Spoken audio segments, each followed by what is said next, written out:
नमस्कार। आज हम सामाजिक विज्ञान शिक्षण शास्त्र के अंतर्गत शिक्षण शास्त्र के विभिन्न उपागमों में से व्यवहारवादी उपागम का अध्ययन करेंगे। मनोविज्ञान और शिक्षा के शोध कार्य से सिद्ध हो चुका है कि मनस एक समन्वित इकाई है। विभिन्न विषयों के सीखने के लिए मस्तिष्क में अलग अलग भाग नहीं हैं, अपितु शिक्षण की सुविधा के लिए ज्ञान को विषयों में बांट लिया है। बालक और बालिकाओं के विकास पर सभी विषयों के प्रभाव समन्वित रूप में होता है। ज्ञान सभी विषयों का समग्र रूप है। बालक के ज्ञानात्मक, भावात्मक और क्रियात्मक पक्षों के विकास का प्रभाव उसके व्यक्तित्व पर पड़ता है। अतः इतिहास शिक्षण में अन्य विषयों से संबंध स्थापित करते हुए पढ़ाने की विधि को विशेष महत्व दिया जाता है। शिक्षा में इस संबंध के प्रत्यय को सर्वप्रथम हर्बर्ट ने दिया था। यह वैज्ञानिक प्रकृति के समर्थक थे। उनका कहना है कि संपूर्ण मन का विकास तभी संभव हो सकता है जबकि सभी विषयों में सहसंबंध स्थापित करते हुए पढ़ाया जाए। इस प्रत्यय के प्रयोग के लिए शिक्षण व्याख्यान विधि द्वारा किया जाए और पाठ्यक्रम विषय केंद्रित होना चाहिए। शिक्षण में पाठ्यवस्तु की व्यापकता और बोधगम्यता की दृष्टि से विशेष महत्व है। सामाजिक विज्ञान शिक्षण शास्त्र के प्रमुख उपागम निम्नलिखित हैं। व्यवहारवादी उपागम, बेवरेस्ट अप्रोच, संज्ञानात्मक उपागम, कॉग्निटिव अप्रोच, संरचनावादी उपागम, कंस्ट्रक्टिविस्ट अप्रोच, अंतर्विषयक इंटरडिसिप्लिनरी अप्रोच,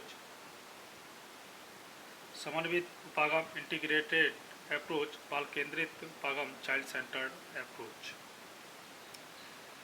बात करते हैं व्यवहारवादी उपागम की।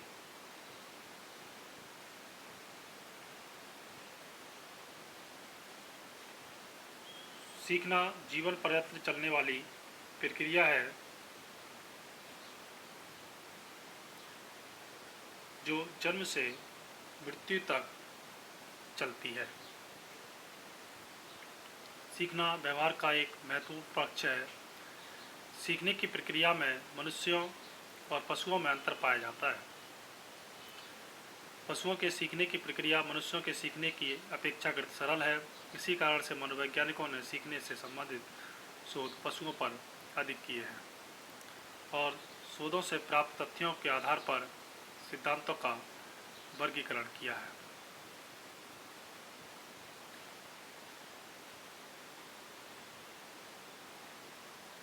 जिन्हें हम सीखने के सिद्धांत कहते हैं। सीखने के सिद्धांतों को सीखने की विधियां भी कहा जाता है। लगभग 60 वर्षों से व्यवहारवाद उपागम ने शिक्षा को प्रभावित किया है और इसके सिद्धांत पाठ नियोजन को दिशा देते हैं।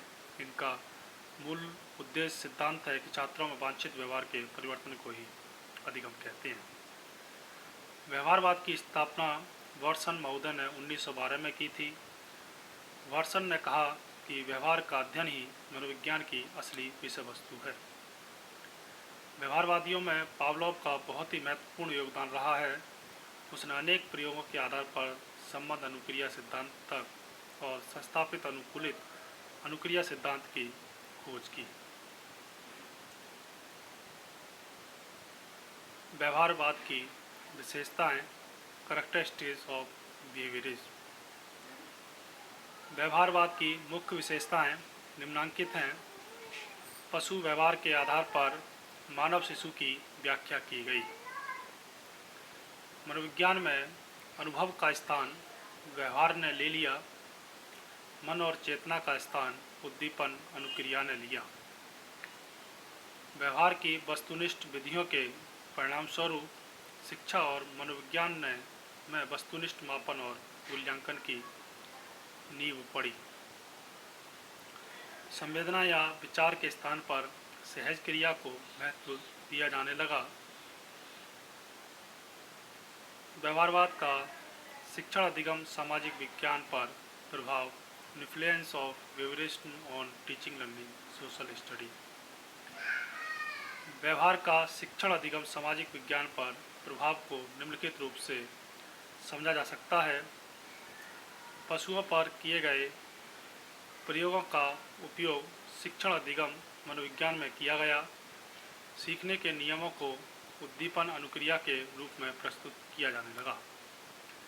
पशुओं की प्रयत्न और भूल विधि को मानव की अधिगम प्रक्रिया में लागू किया जाने लगा। व्यवहारवाद से बाल मनोविज्ञान का विकास हुआ। कुशलतापूर्वक कार्यों में गामक क्रियाओं का अध्ययन किया गया। मानव की अधिगम प्रक्रिया पर अनुक्रिया की समर्थता को लागू किया गया।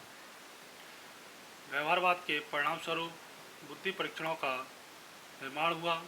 व्यवहारवाद ने व्यक्ति की व्यवहारिक परिभाषाएं प्रस्तुत की।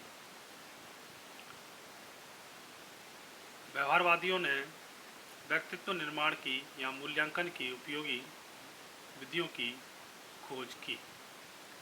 व्यवहारवादी उपागम और शिक्षण अधिगम behaviourism approach and teaching learning process. व्यवहारवादी उपागम शिक्षण अधिगम प्रक्रिया बालक के विकास की ओर अग्रसर होती है, जिसमें निम्नलिखित तथ्यों को प्राप्त किया जाता है। सही उत्तर पर छात्र को प्रोत्साहित किया जाता है, किंतु गलत उत्तर पर उसे प्रोत्साहित नहीं किया जाता। मनोवैज्ञानिक यह स्वीकार करते हैं कि मानव व्यवहार सीखा जा सकता है। व्यवहारवादी अधिगम में शिक्षक अधिगम को बाहर से नियंत्रित करते हैं। व्यवहारवादी अधिगम शिक्षण में विवेचनात्मक चिंतन, समस्या समाधान योग्यताएं विकसित करने का अवसर नहीं देते हैं। मूल अधिगम कृतियों पर छात्र को प्रवीणता प्राप्त करनी पड़ती है और इसके बाद अगले कृत्यों पर उच्च स्तर के संप्रत्यय सीखे जाते हैं। विशिष्ट उद्देश्य स्पष्ट परिभाषित किए जाते हैं। छात्र अधिगम में प्रतिपुष्टि और प्रबलन अनिवार्य भाग हैं। अधिगम कृत्य एक सीढ़ी दर सीढ़ी में अर्थात सरल से जटिल की ओर व्यवस्थित किया जाता है। किस प्रविधि में अपेक्षित उद्देश्यों की प्राप्ति वांछनीय है। वांछित व्यवहारगत उद्देश्यों की उपलब्धियों की प्राप्ति पर बल दिया जाता है। प्रत्यक्ष व्यवहार परिवर्तन पर शिक्षण अधिगम केंद्रित होते हैं। कल हम अध्ययन करेंगे समन्वित उपागम इंटीग्रेटेड अप्रोच का। धन्यवाद।